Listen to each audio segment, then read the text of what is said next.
This is Performance Anxiety on the Pantheon Podcast Network, and I'm your host, Mark. And this isn't exactly a Christmas episode, although it certainly leans heavily into the season. That's because my guest today is an 80s icon who has released a Christmas song. Welcome, Limahl, to the podcast. You may remember him from the 80s band Kajagoogoo and the track playing underneath all this intro stuff. Or you might remember him from the international #1 hit, The Neverending Story, from the movie of the same name. Limahl's story is fascinating. He got into music as a kid and even released a Christmas single in 1980, pre-Kajagoogoo. He tells me how he and the band Art Nouveau found each other and became Kajagoogoo. We even learn how the band name came about. Limahl tells the story of meeting Nick Rhodes from Duran Duran and how he got involved in the band's debut, and how he, Limahl, not Nick, was fired at the height of their popularity. But he didn't let that keep him down. He tells the story of the Neverending Story and how it was #1 in 17 countries. We're in a time crunch with this episode, but we do manage to discuss his recent cover of America's A Horse with No Name and his holiday single, One Wish for Christmas, which has its own great, possibly never-ending story. Go to limahl.com for more information and links to his socials. Try Limahl Official on your favorite platform. So go listen to, stream, and buy One Wish for Christmas. It'll definitely get you in the holiday spirit. And check us out at Performance ANX. Merch is at performanceanx.threadless.com. Great holiday gifts, if I do say so myself. Or just send money to ko-fi.com/performanceanxiety. I'll leave the too shy jokes to the man himself, Limahl, on Performance Anxiety on the Pantheon Podcast Network. Okay, so hi folks, I am Limahl of the 80s band Kajagoogoo and the Neverending Story, and I'm not too shy to have a good old chat with Mark at Performance Anxiety. I had to look down at my yellow sticky. Hang on. You can edit that, but I'll do another one. Okay, I might use that one. I kind of like that. Oh, God. Okay. Hi, this is Limahl of 80s band Kajagoogoo and the Neverending Story. And I'm having a good old chat with Mark at the Performance Anxiety podcast. Check it out. Shall I mention the Christmas song on one more tape? So here we go. Hi, I'm Limahl of 80s band Kajagoogoo and the Neverending Story, and I'm chatting to Mark at the Performance Anxiety podcast about my new track, One Wish for Christmas. Love it. God, I was almost a pro then. I know.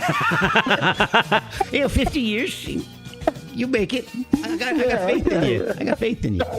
I was almost impressed with myself.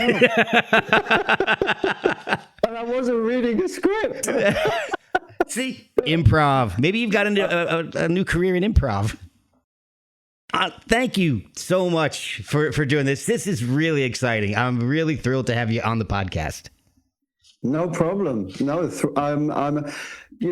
I've given myself this task with my Christmas track. When I started off, I didn't really think about what was going to happen long term. Yeah. And even if I ever manage to get the song into the mainstream, I'll probably still have to work hard with it every December because I'll probably perform it. I'll get requests to perform it, which of course will be delightful, Yeah. because it means we've crossed a big hurdle.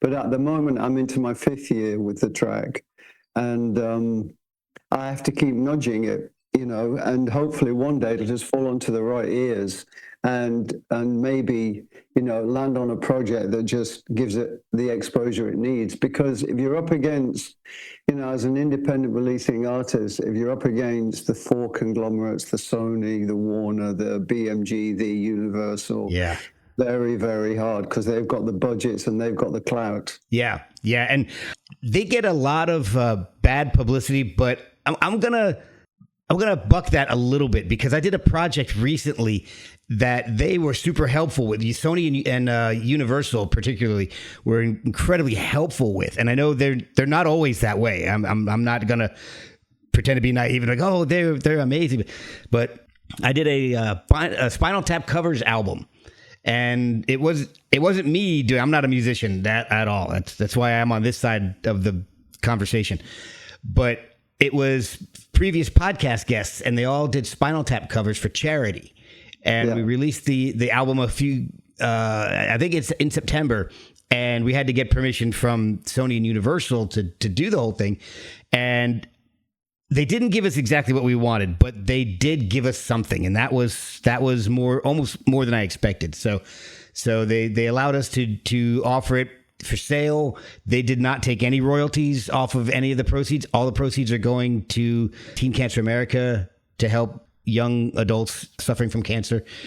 So 100% of the proceeds goes to the charity. So I was so thrilled that they're limiting us to 5,000 downloads, but there's 34 songs. So it's worth buying. So anyway, that's my plug.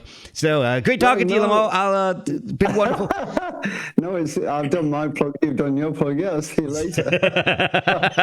No, I can't knock the conglomerates either, because in a way I am here as a result of being part of a conglomerate in the beginning. We were signed by EMI Records, which is now part of Warner Music, and there's every chance that they'll come knocking if the track starts getting some proper traction. We're up to 72,000 views on the video. It's a beautiful video. I'm so proud of it, Yeah. I'm so proud of the whole project. And I think that's why I will keep working it every December until hopefully we get it away. Well, it's a wonderful song, and I want to find out how we got to that point. So, all right, let's do it. To find out how we got there, let's find out how we started. So, I've done some research, and I've listened to some other interviews that you've done. So you mentioned that, growing up, you were quite poor. Your dad was a miner with an E, not an O. Mom wasn't pulling any robbing the cradle things. So it's very working class. So how important was music to the family growing up? I mean, was it a presence, or was it not very important? Oh, in my life, I have two brothers and my sister, but I was the music guy. I remember when my parents bought this thing called a stereogram, and it was a cabinet, quite nice looking, and it was bought on HP. Do you know what that means? No. Hire purchase. It was like a finance agreement. Okay. Wait a minute, I was born in 58. So yeah, it could have been probably late 60s. So you got the item and then you paid, 50p a week or 50 cents a week. Yeah, that type of thing. So anyway, we got this stereogram, and it had one side you could put in the albums, the records, the vinyl. Yeah. And the other side was this amazing, the mechanical arm, the record dropping automatically, the vinyl, and then the arm going across and landing, the needle landing on, then that sound, that wonderful sound. Yes. And so a big TV show at the time was Andy Williams. And I remember my mom bought his album. Another Christmas legend. Yeah, absolutely. One of my my favorite crooner, really. Oh, nice. Of that genre. I did enjoy his TV show because it was so much fun. It was music and there was comedy. Yeah. And it seemed like Disneyland, really. Can you imagine watching TV? I think 68. Would we have had the color TV by then? But anyway, yeah. Color TV, yeah. Man. A completely different time. Yeah. Anyway, so when I got to the age of about 11, 12, 13, I would do little jobs to earn pocket money. So I would do some gardening around the neighborhood. I would deliver bread. At one point, I would go around doing charity bingo tickets for a company. Mm-hmm. And then I'd take my money and go down to the independent record shop, and I'd walk in, and I was so excited that I was going to buy a single from the charts. What shall I buy? What shall I buy? And then I would take that record down to my local youth club, which was on Tuesday and Thursday. It was Woodford Street Youth Club. I'll never forget it. And it was so important because you were mixing with other young people, and some people were playing cards, some people playing darts, some people playing ping pong. We call it table tennis here. And I would be at the record player. I sort of became the self-appointed DJ. We'll be right back after a word from our sponsors. Are you getting the picture here? Oh, yeah. I was the guy that was the music nut. And that's never really left me. And that's where it all began. It's not like my dad's brother was a guitarist and a singer in what they call Northern Working Men's Clubs in the UK. Okay. But I don't think that inspired me particularly, but I do remember hearing conversations about him, my Uncle Clifford. So you also were into acting, though, at that time, right? No, not really. Not yet? Okay. The acting thing was sort of like a sideline. It was always about music for me. Okay. When I got to London, I met someone who introduced me to a theatrical agent. And my first job as a singer / stand around and look vaguely cute at 18 years old was in Panto, in Aladdin, in pantomime. It's like a UK tradition. I don't know if they have it in the US. Not really, no. Okay. So it's a massive tradition here at Christmas. All the theatres put on what's called a pantomime. Okay. And the stories are always like Cinderella or Peter Pan or Aladdin, Puss in Boots, all these sorts of things. And they take the kids to the theatre. It's quite fun. Oh, wow. Yeah. So I was in my first show. This is like 3 years before Kajagoogoo. I was in Aladdin, and I think I was getting paid about $70, $80 a week. Wow. 1979. Oh my 78. 1978. So that was, there was a little bit of acting in that. I did a little bit of acting here and there, but really my passion was and still is music. So that's where it all began, really.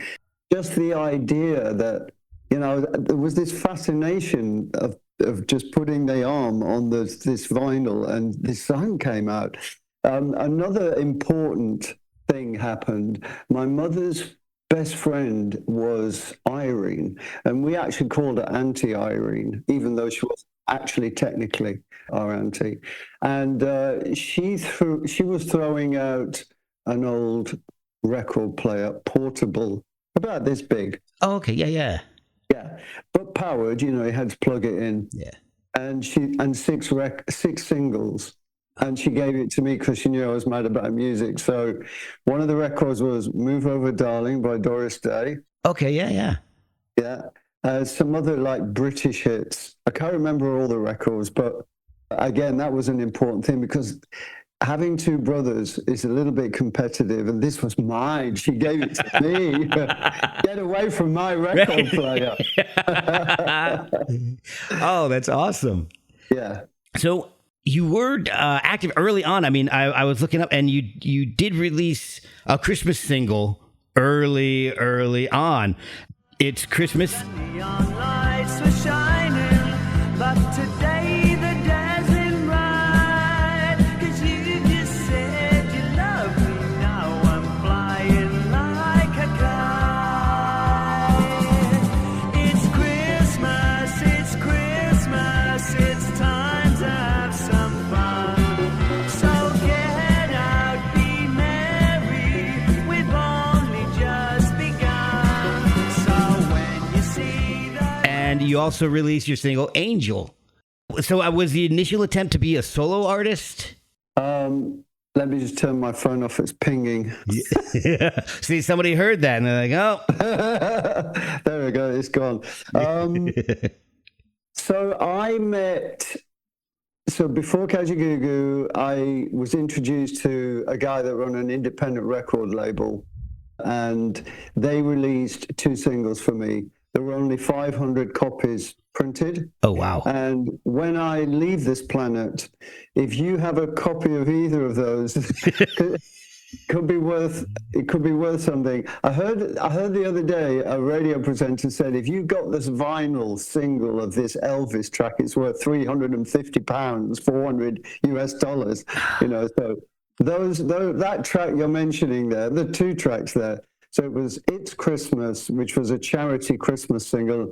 I haven't heard it for 40 years, but I think it's pretty awesome. Oh man. But you know what? It was part of the mental process. I'm recording my voice. I'm involved in the artwork. I'm talking about how we distribute this and promote it.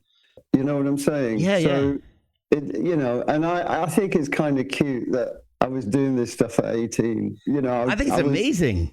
Yeah. I mean, that honestly, I would not have been confident enough to go into a studio and record a song or three. Because you also had your single Angel. I forget what the B-side was. I don't have that up for some reason, but Angel, she really was an angel. A strange girl, she really was a strange girl. Dressed in leather, if looks could only kill. Cruising space in feathers and giving all the thrills. She only travelled light speed with the guy who shot the still. She'd never get to heaven dressed like that. St. Peter wouldn't meet her at the front door of that bag. Well, what you have to imagine is, while all that was going on, I was entering talent contests in pubs. okay. In bars.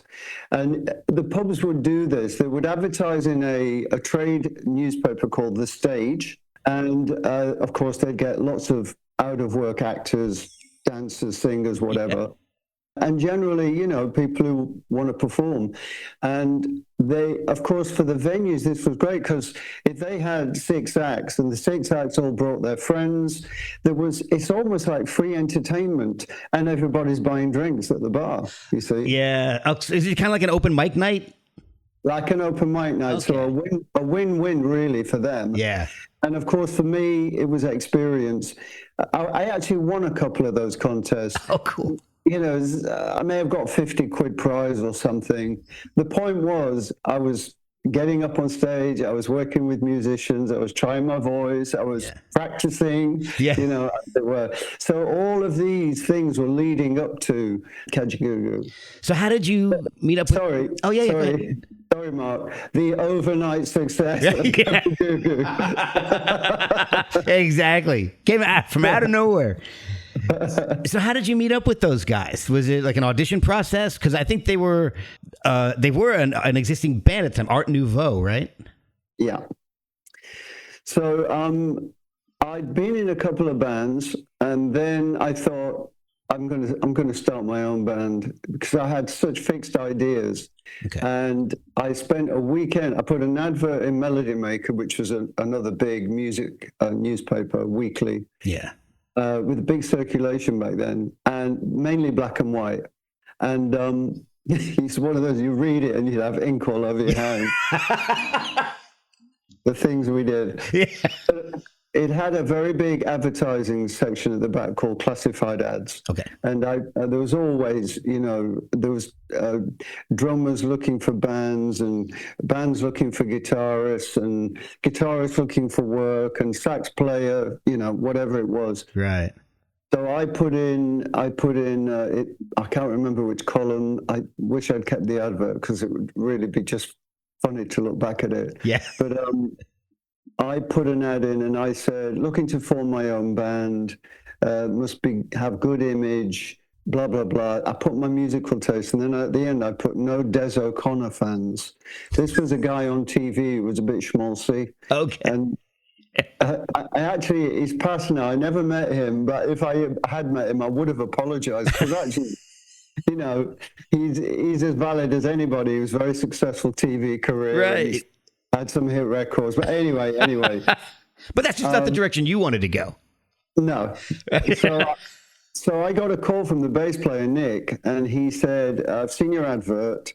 We're already a band. I know you're looking for your own separate musicians. He goes, but we've had an ad out, and we haven't found for a singer, and we haven't found one. So he said, do you want to come up to see us? And they were in a place called Leighton Buzzard, which is about 45-minute train ride. Leighton Buzzard? That's an odd name. It is, isn't it? Yeah. Okay. It's quite countrified. Oh, with a name like Buzzard, you kind of have to be. Yeah. So that's how I met them. I jumped on a train, I had all this weird makeup on. I was like really a bit futuristic. Okay. Because of the company I was keeping, I was working in the Embassy Club in Old Bond Street in London, and it was just arty. It was arty. The more arty you were, the better it was. There was a bit of Steve Strange, Visage influence, a bit of Adam and the Ants influence. Oh, I missed the early 80s. Oh, boy. I had this, like, crossword here in a diamond and some green stuff going on over it. I mean, I've got a photo of this look that I get on the train, of course, commuters, meeting them at 6 o'clock. Oh, no. I was getting some really great looks, and I actually quite liked it if people were looking. Yeah. I thought, yeah. I get it. So Nick met me at the Leighton Buzzard train station, and we drove to a greeting card factory where the drummer worked. Oh. And the boss of the factory had said that we could rehearse after the factory closed in the daytime. Oh, wow. So we could work in the evening on the factory floor, make lots of noise, etc. So I met the guys. All their equipment was set up. And one key important ingredient was, I did recognize some musical talent for sure. Yeah. And there was a connection mentally, but they had a synthesizer. and at the time, I was listening to Soft Cell and Eurythmics and, anything electronic. So they had this one synthesizer. It's actually what we call a monophonic synthesizer. I think it was called Pro 1 or something. Oh. The early synthesizers could only play one note at a time. Right. Oh, my God. I forgot about that. Monophonic instead of polyphonic. So anyway, so they're playing, Stuart, brilliant keyboard player, is playing this monophonic synthesizer, and that really tweaked my ear. And I was like, this is interesting. And then they invited me, I auditioned them, they auditioned me in a way. Yeah. But and then I called my theater agent, whose name was Barry Stacey, and everything was darling. So I ring Barry and I say, Barry, I can't do any more theatre auditions. I'm leaving London to join this band. Really, darling? He probably put the phone down and thought, good luck with that. That'll be the last we hear of you. Oh, yeah. Yeah, for sure. And then, boom. So were you guys writing together? I know they had some music recorded already, but did you guys start off writing together, or were you mainly adding lyrics to pre-existing music? No, we wrote a bunch of new stuff. I left London and moved in with the bass player and his girlfriend, Sue, in Leighton Buzzard. And slowly, we all left our jobs. And so we would sign on for Social Security or government help, to eat. Yeah. Yeah. But it meant we could concentrate every day. That was going to be our job, full time. That felt quite exciting, actually, just saying, I'm a full-time songwriter, musician, Oh, I'm sure. And we organized a few gigs. They already had a little bit of a following. Okay. And we worked on the image, and then we recorded demos. We sent one of our demos to a local radio competition, and we won. Oh, nice. We sent a song we've written and recorded called White Feathers, which is the title track of the only album I made with Kajagoogoo. Right. When love takes hold again, controlling how you feel about me, about men. I've got these friends who mimic flowers forever in my way, and dancing really normally like celebration day. So innocently simmer, you can't tell them apart that weight. So heavy on my heart, 'cause they've been here for years. Friends of mine like white feathers, collecting dust with tears. Before they fired me. Right, yeah. And I'm fine, by the way, to talk about that, bearing in mind, I don't know in this hour what other questions you've got lined up. Well, I But, had a bunch, but we're going to pare them down. So yeah. Yeah, so we were, then I went back to London. I was working at the Embassy Club, and I met the keyboard player from Duran Duran. And I loved Duran Duran. I served him a drink. I started talking about my band, and to my surprise, he said, well, why don't you send me your demos and I'll let you know what I think. wow. Not knowing that. So a week later, he rang me and he said, really like the songs, Limahl. He goes, I'm going to take them into EMI Records. Wow. And then because they were exploding at that time. This was what, early 82, 83, something like that? So, I mean, what was a guy in a brand new band even thinking about? Because he wanted to co-produce. I guess he, was already thinking ahead. Yeah. I believe he has a nickname in Duran. They call him the Planner, something like the Fixer, something like that. So he was already, he was already thinking out of the box about, strings to his bow. What else could he do? And so he co-produced Too Shy with their producer, Colin Thurston, the late Colin Thurston, sadly. Oh. And of course, Colin brought his brilliant engineering expertise. Then you've got Nick at the helm. That's important because when you've got 4 or 5 strong personalities in a band, you need some captain of the ship to go, hey, get out while we do our stuff. Yeah. So it was a great combination. That song is one of those. It's one of the few songs. See, when I grew up in that time, that came out. I was about 10 years old or so, and it was one of the first songs I remember seeing on MTV, and it has stuck with me ever since. And even when I went into I'm not into pop music. I'm into heavy metal. I'm listening to alternative. That is one of the very few pop songs from the 80s that I would listen to on a regular basis, and I didn't give a shit who knew. I did not. I'm like, this song is freaking amazing. I don't care what Metallica, Megadeth fan thinks. Just listen to this bass, the vocals, the synth, everything. It's perfect. So screw you. I'm listening to it. I don't care. Because for metalheads back then, you couldn't listen to pop or you got ostracized. So this is one of a handful of songs that I was like, nope. It's like that, some Hall & Oates stuff, and I'm like, I don't care if you guys make fun of me. I'm still listening to this stuff. So I was your guilty pleasure. You were absolutely. I love that. Hey girl, move a little closer. You're too shy, hush, hush, I do I. Too shy, hush, hush, I do I. Too shy, hush, hush, I do I. Too shy, hush, hush. Modern medicine for sure to your complaints. Try a little harder. You're moving in circles, won't you die? So the band exploded. You guys are playing all over the world. The song's #1 all over the world. And then you get fired. What the hell? We'll be right back after a word from our sponsors. So first of all, before we get into that, I do have a question. What the hell is a Kajagoogoo?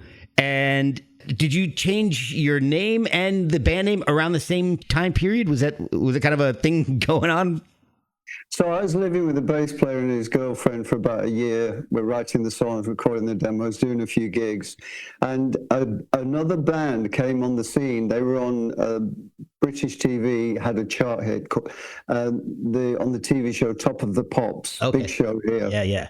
And the band was called Classics Nouveau. So Art Nouveau, thought, nah, someone's already done Nouveau, so we've got to change our name. Yeah. And we're throwing some names around, and the bass player Nick came into rehearsal one morning, and he's a wacky fella. Yeah. He's out there. Hey, well, he plays with Porcupine Tree now, right? I'm not sure. Okay. I'm not sure. But he walked in and he said, "Oh, what do you think of the name Kajagoogoo?" And 3 of the band didn't like it. The other 3, I loved it immediately because I just thought, yeah, that's a really ear-catching, you know. It is. Eventually, we went with that name. And Nick's quite creative. He drew a logo, really cool logo, which was used by EMI Records. So, yeah, it's, again, just a great amalgamation of talents, of musicianship, of art, of minds. And then you also changed from Chris to Limahl, and I think that was based on ABBA? Yeah. You're influenced by ABBA? I remember I was a huge ABBA fan. I still am. I remember seeing the word Sting of the Police. I thought, that's so cool, just having one name, very easy to remember. Right. I didn't think Chris was, you know, nothing wrong with Chris. It's not unique, though. No, but it's not unique, exactly. So then, as a fan of ABBA, I learned, of course, that they got their name by taking the first letter from their Christian names. So Anna, Benny, Bjorn, Anna, Frida. And so I started looking at the letters of my surname. So my surname's Hamill, like Mark Hamill from Star Wars. Right, yeah. He's the most famous Hamill in the world. And then Dorothy. Luke Skywalker. Yeah. And what did you say? There's also Dorothy Hamill, the ice skater. Oh, I don't know of her. Oh, she went to the Olympics in, I think, 80. I think she won a gold medal in the Olympics in 80. Is that spelled the same way? Yeah. Dorothy. She's the one that had that haircut that she like popularizes that weird like page boy kind of haircut. Okay, I'm going to check that out. Oh, that's great. Yeah, I think it was 1980 she won a gold in the Olympics. Oh, wow. I should know that. Wow, thank you. I'm learning stuff. Famous Hamills. Yeah. That's the name of my podcast now. Just Yeah. So, what was we saying? I completely lost. Your name. How you changed your name? So then, so I looked at Hamill. I took it's a double L at the end. I took one of the L's, put it to the front, read it backwards, Limahl. I thought, oh, that's quite interesting. Yeah. That was it. Turned up at rehearsal with the band. I said, guys, I'm not Chris anymore. I've come up with a stage name. I'm Limahl. There was some sniggering. Yeah, of course. But, from a band called Kajagoogoo. Yeah, I know. But anyway, yeah, they were respectful, and I became Limahl. Oh, yeah. That's awesome. So fast forward, we get through Too Shy, a couple other singles that are just fantastic. Then they fire you right in the middle of the height of the band. I mean, that seems insane to me. Yeah, of course it's insane. The problem was the manager was a mate of theirs, didn't have a proper business head. So we became like, it was like Beatlemania for 8 months. There were fans screaming, just like the Monkees or even Duran Duran or Wham or countless others. Yeah. I mean, they screamed over the Beatles and the Rolling Stones in the beginning. But the band foolishly thought, no, we don't want to be teeny idols. We're serious musicians. And they thought, let's go back to, they felt the whole project was running away from them, their vision, maybe. And so they wanted to go back to being the 4-piece. And I can respect that. The thing that upset me was the way they did it. We played to 40,000 people at a festival in Finland. Wow. The day before I got the call firing me. And they knew already in Finland they were going to fire me. They hadn't told me because they suspected I might not go to Finland and then we'd get sued and blah, blah, blah. Yeah. There'd be legal action. So that's what upset me the most. And there was no discussion, no debate, no 3 strikes and you're out. Right. It was just, sorry, Limahl, we've decided we're going to do the next album without you. And I really was floored. It was my diary was full of anything and everything to do with Kajagoogoo. And it really hurt for a while. But I'm over it. Yeah. I don't know that I am, but their next album did not do so well, but your first solo album, had this international hit with the Neverending Story. So, hey, karma, right?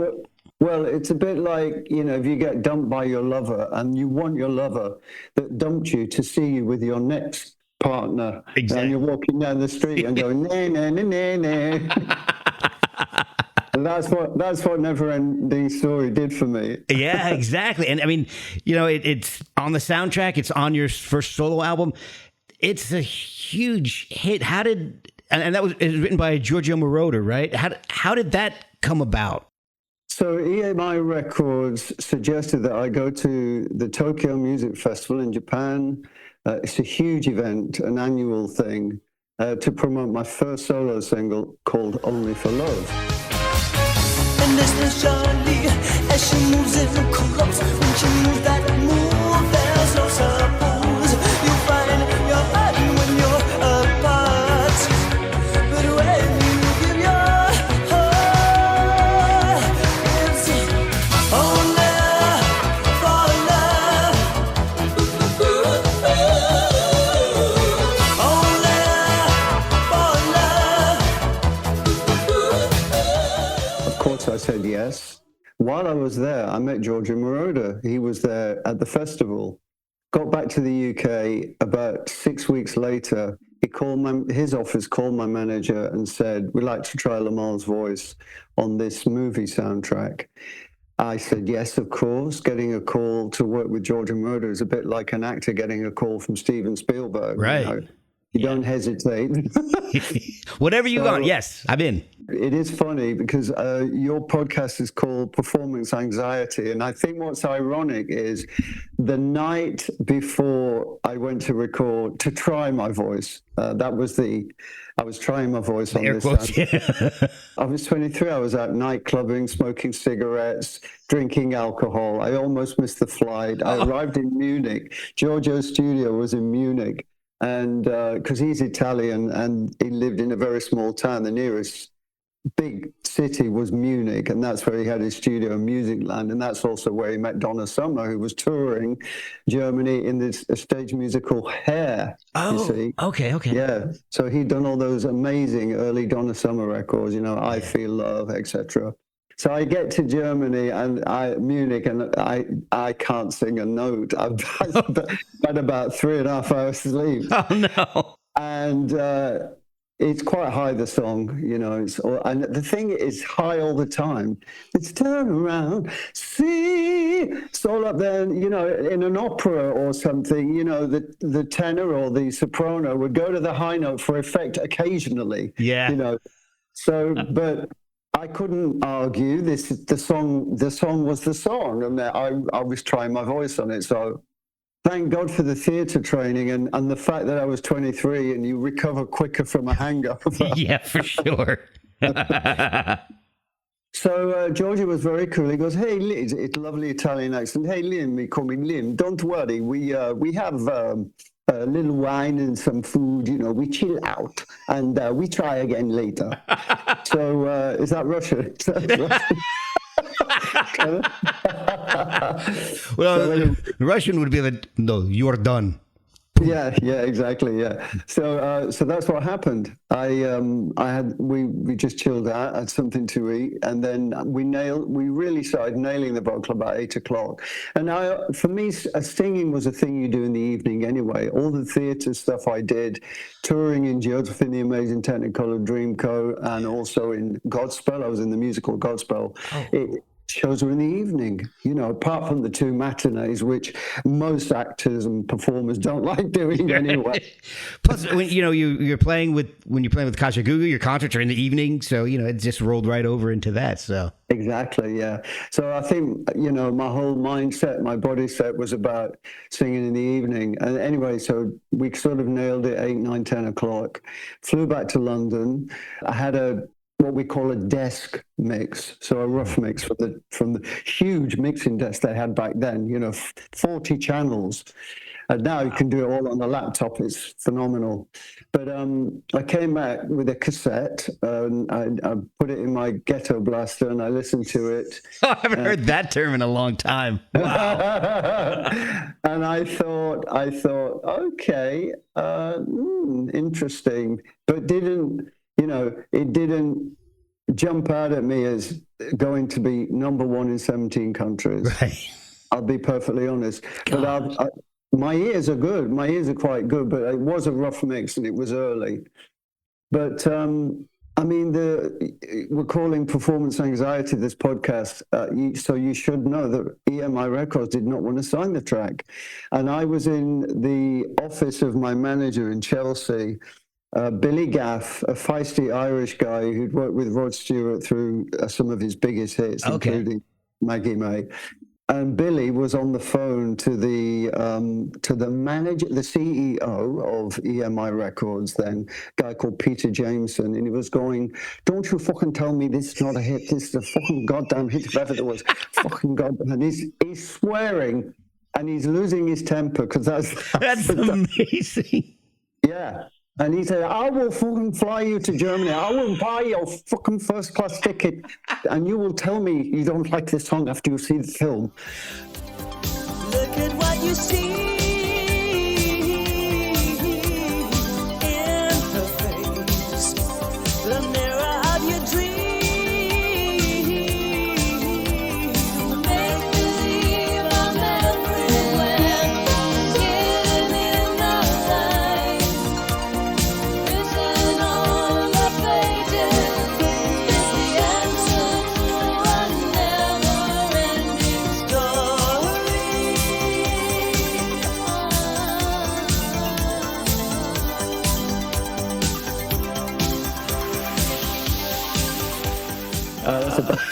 That's a bad Irish accent. That was great. It's better than mine for sure. But that's what happened. So he flew the CEO of EMI to Germany to watch the film before it was released, and then they got involved.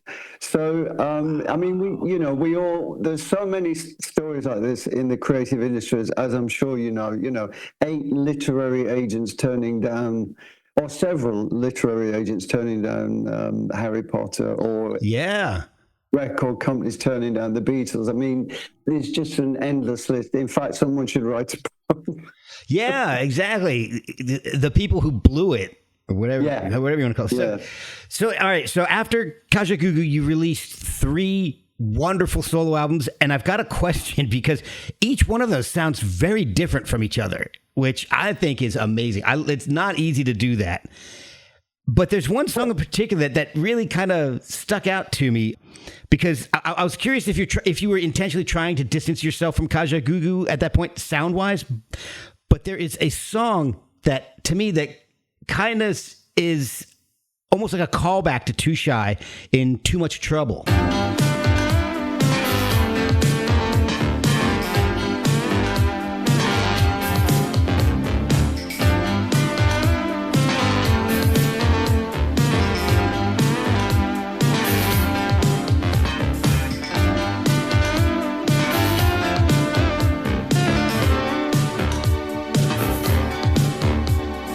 You've been gone for a little while. I've noticed there's a change in your And I was curious if that was intentional or if it was subconscious or if there's even any connection there at all. No connection at all. Okay. No. I mean, there could be a similarity. Look, if you take an instrumental track and you put on Annie Lennox's voice, suddenly it sounds like a Eurythmics record. If you take an instrumental track and put a Diana Ross voice on, it'll sound like a Diana Ross record. So Too Much Trouble might sound a little bit like Too Shy because it's my voice, simply. That's Maybe. what I might be reaching. And the other thing about my voice is, the 2 biggest hits, Too Shy, I'm hitting an F sharp on the scale. So shy, it's up there somewhere. Yeah. And Neverending is a semitone higher. So as soon as I'm in that range, and I think it's a little bit like that on Too Much Trouble, people go, "Oh, I know that voice." Maybe that's it. Yeah. There's a little bit of that too. Okay. Oh, that could definitely be it. I know we're coming up on time, so let's jump into what we've got coming up. 2025 has been a hugely busy year for you. I mean, you've got let me scroll up my notes. So you've got and I'm going to try to do this in my best high school Spanish accent. Samba, Prazer y Misterio. That's re-recorded versions of some of your hits. Is that what I saw that on Spotify? I'm like, oh, this is interesting, and it's really cool. I did that years ago. I did that in the 90s. Oh, okay, because it's showing up as a 2025 release on Spotify. So I've got nothing to do with that, and I'm not even sure what's going on, and there may be legal action. Yes, take it. All right, good. I'm glad. I don't like those re-recordings. I mean, when I did them, it seemed like a good idea, but I realized that you can't capture the ingredients that was there the first time, and so they just that's why I'm not promoting them. So okay, so don't buy that, listeners. Ignore that one. I think any savvy music buff knows that re-recordings usually do not come up to the same standard as the original. No, it's just one of those things. Yeah. I thankfully, by law, they have to put re-recording, and if I find that on a streaming site, I just skip it. I love a song from the 70s called "Feel the Need in Me" by the Detroit Emeralds. Was that a hit in America? I'm not familiar with it. Oh, okay. So yeah, I found that on the streaming site. So big, you build your playlist. Oh yeah. And there was a re-recording, and it just wasn't as good, You can't lightning in a bottle, man. Yeah, exactly. So you did do something that did come out this year was a really cool version of "Horse with No Name." I really like that. I mean, the lightning in a bottle whole thing, but I love the original. The original, it's one of the. I mean, it's America put out a whole lot of great songs, but that's possibly their best. And what I like about your version is that you take it somewhere else, but you still kind of keep the vibe of the original, and the harmonies are beautiful. I mean, it's absolutely matches perfectly with the original. It's so. I mean, it's like a tribute, but it sounds like you. So it's one of the few times where you can do a cover that's reminiscent of the original, but it definitely sounds like you and not America. The heat was hot and the ground was dry, but the air was full of sound. You see, I've been through the desert on a horse with no name. It felt good to be out of the rain. In the desert, you can't remember your name, 'cause there ain't no one for to give you no pain. La la la la la la la la. Is there a reason you picked that song in particular? Well, first of all, thank you. And I just love the fact that song and my take on it has reached so many people in a positive way. I mean, the comments, the reviews online, the comments to the video, which I really enjoyed putting together, by the way, with all the AI stuff, fantastic green screen stuff, just so much fun. And those lyrics by Dewey Bunnell of America just allow you to be slightly, out there. Yeah. Oh, yeah. In the video. I just love the song. I mean, I don't remember a specific memory. I just, like most people, it was a huge hit here, in America. And it's just always been in my life. Now, every creative, whether you're doing a screenplay or writing a book or music, will have half-finished ideas on the shelf. Right. And I've got my fair share. I heard George Michael talking about this and Barry Gibb from the Bee Gees. So it could have, when I started work on A Horse with No Name, it could have very easily turned out like that. Just, I would have got bored, or it just wasn't working, because all these things start quite organically as an experiment. So what happened with A Horse with No Name was I found this synthesizer sound very early on, doing this, which is we call that an envelope of a musical chord with a filter, and it was beautiful and it was atmospheric, and I got very excited, and then all the music production just started falling into place. And I was deliberately staying away from guitars on that one, because the original is guitar driven. And I just thought, well, if I'm going to do my take on this track, let me do something different. Otherwise there's no point doing it. Yeah. Then I performed on a UK TV show. I performed Neverending Story with a big TV star here called Jane McDonald.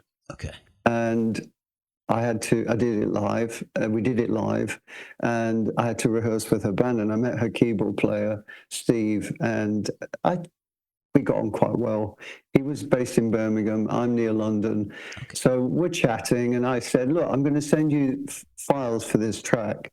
Just experiment. Just throw some stuff down. Have fun. No deadline, no pressure. He sent me these guitars back, and I was like, oh, my God. It was just like a no-brainer. I thought it just was like the icing on the cake for the electronic stuff. Yeah. And that's really, again, sometimes you just got to try stuff. That's part of the fun. Oh, for sure, for sure. So, yeah, I think I spent 2 weeks editing that guitar. There was so much to choose from. Wow. And at the end of it, I couldn't hear it anymore. I was like deaf. It's like the artist working on a painting. He's doing it so much, he has to walk to the other side of the room, look back for perspective. Do you know what I mean? Yep. Oh yeah. I'm a photographer, so it's exactly. Yeah. I'll sit here and stare at an edit, and I'm like, I got to put it down for a day and just get back to it tomorrow. Yeah. So you also are promoting your Christmas song. So One Wish for Christmas. I like this song. I really do. It's just got such a great Christmas vibe to it.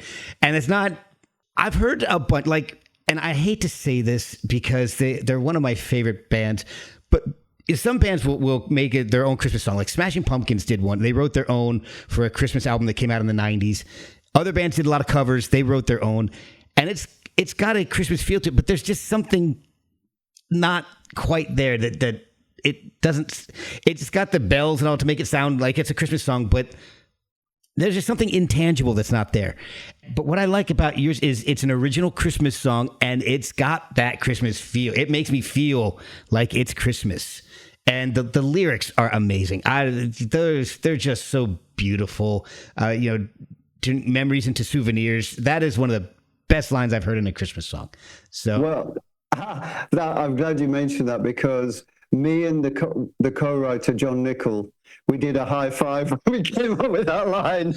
Well deserved, because that when the first time I heard it, that lyric stuck out to me like a sore thumb, and I just put it on repeat. I'm like, that's Christmas.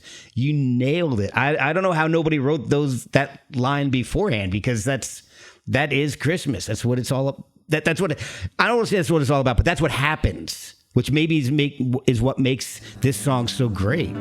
One wish for Christmas, gotta be with you. One wish for Christmas, baby, just us two. December is that time of year when memories become souvenirs. One wish for Christmas with you. The weatherman says we are. So which bit of that do you want me to reply to? I could talk about One Wish for Christmas in so much detail. Yeah. First of all, there was no plan to write a Christmas song. John Nichol, co-writer John Nichol, and Ian Kerner, let's not forget Ian, but initially it started with John. He plays piano at a very famous hotel in London called the Savoy Hotel. I heard of that. Yeah. So he's there in what's called the American Bar, and he plays what we call the Great American Songbook. Oh, yeah. Yeah. So he's doing all of that, and he happened to live around the corner from me in North London. So we said, let's get together for a songwriting session. And, because that's the challenge. It's always fun, You go into a room and then 2 hours later, you've got something. Yeah. So it was June. It was sunny and warm. And we're in his attic, and where he had his keyboard and equipment, and it's really even warmer up there. And I said to him, I've always fancied, we were going like, what should we do? What do you fancy doing? And I said, I've always fancied writing a Christmas song, but surely it's just not possible. Every angle, you know, they've sung about Santa and sleigh bells and snowmen, blah, blah, blah. But we found a way in. So when we found this idea that a couple are going for a romantic city break to London for Christmas, and then we could start talking about the places in London. And that really rings a passion for me, because I've lived in London for 50 years and I've been around the world and I've lived in all sorts of places, but I still love London. You know, you never get bored here. It's probably a bit like, you know, some of the major cities in America, Manhattan, etc. Exactly. So singing about my favorite city at a really great time of year. So it all came together. And then we brought in Ian Kerno, who's a great producer. And all that stuff you were describing about the Christmas feeling and the warmth, you know, a lot of credit goes to Ian. I mean, John and I turn up with ideas, with lyrics and melody, but you still got to put an arrangement together. Yeah. So it was a great combo, and It's great. It's funny because, you know, you mentioned some specific London landmarks, but.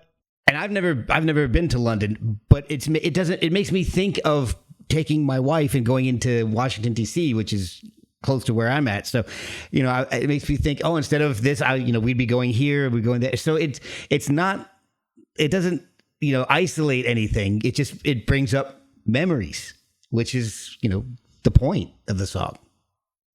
Yeah, and I love the fact that it's a kind of modern thing that people do. They go on city breaks. They go, you know, if you go on any travel website, there's city breaks all over Europe. I don't know if they have them all over America, because obviously most people will be traveling within America. Yeah, I can't see why not. I mean, I've been to lots of American cities, and they've all got stuff to offer. Oh, you know? Yeah, very different. So that's.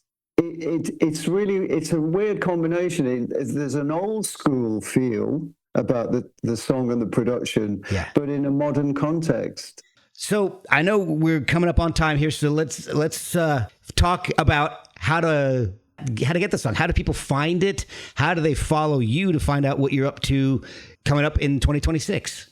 Like social medias, anything like that. Yeah, if you Google Limahl Official, you'll find my Facebook, Instagram, TikTok, X, formerly Twitter. There's lots of links on YouTube, and then you can stream the song. So you can search for Limahl, One Wish for Christmas. And I presume you'll put a link with this podcast online. And check it out. Check out the video. I love the video because I'm secretly I wanted to be a dancer. You know, I used to see really good dancers. You know, and I'd go to classes. In the beginning, I was taking dancing lessons, singing lessons, piano lessons. I was, doing the whole thing.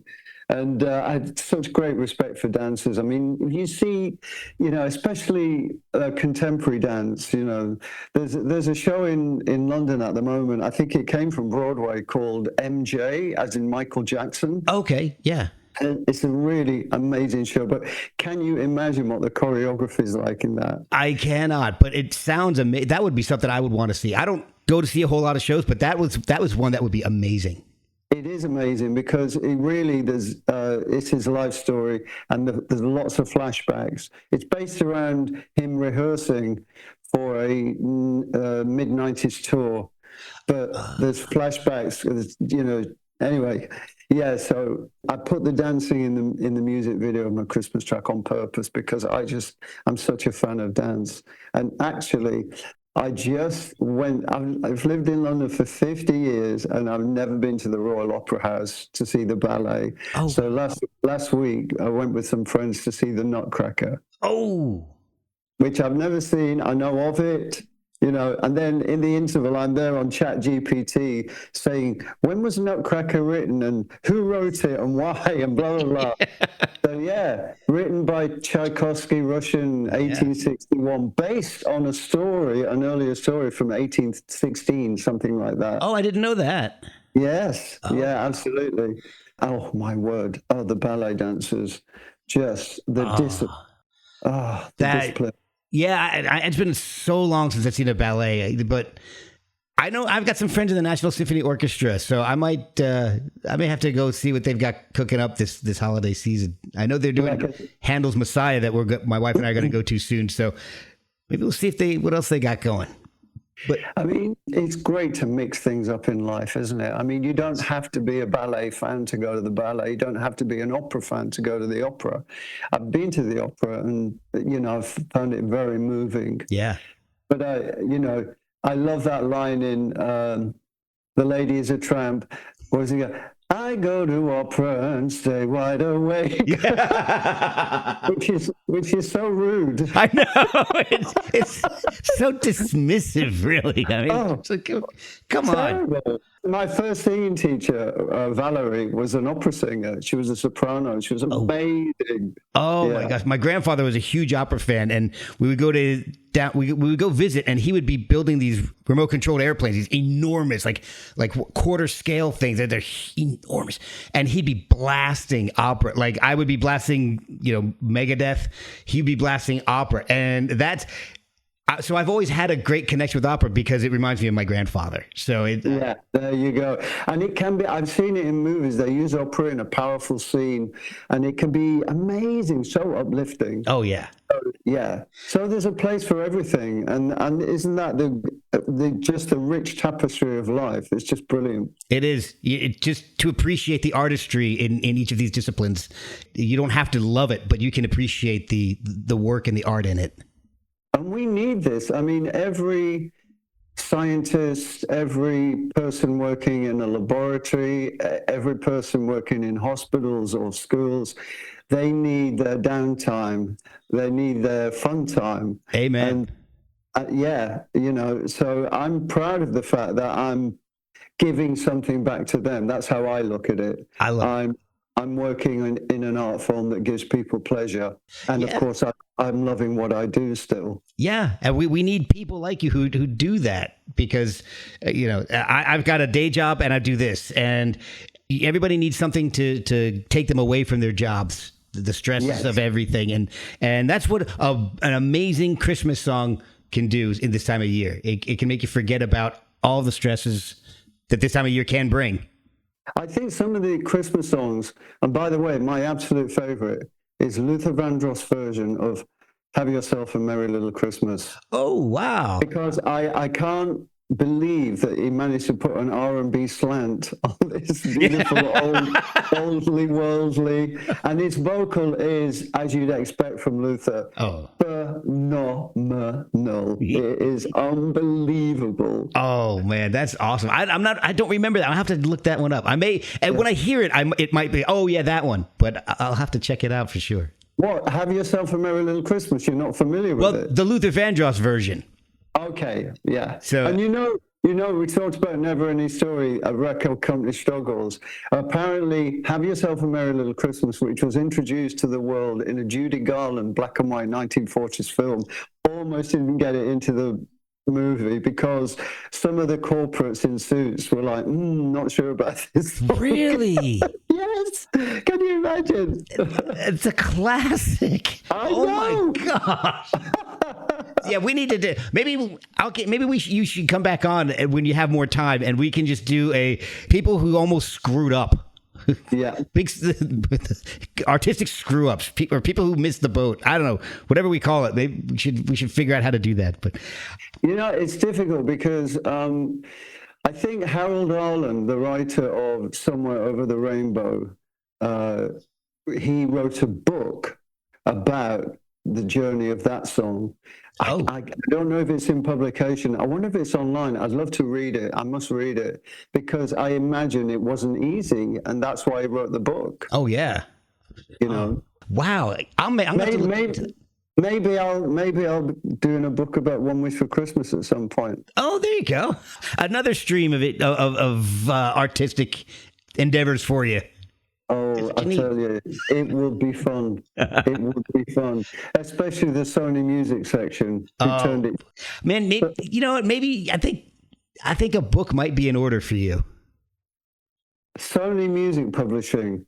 So I already have a relationship with them because they published Too Shy. Yeah. And I got a reply saying, nice song, but it doesn't meet the criteria of the streaming numbers.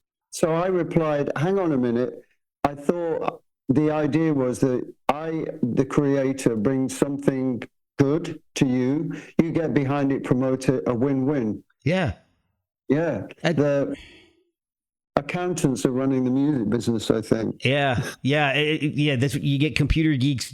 Well, these are the metrics, and this is, I don't know. Yeah, it's a whole nother conversation. Yeah, it really is. And I know you got to get running. I know you've got a whole other thing to go. Fantastic, Mark. It's been a pleasure. Same here. Have a great weekend. And I look forward to hearing the podcast. Excellent. I'm looking forward to editing it. And I'm sure I won't talk to you before then. So have a Merry Christmas and a Happy New Year. Absolutely. Same to you. Same back at you. The Christmas tree will be beautiful in Trafalgar Square.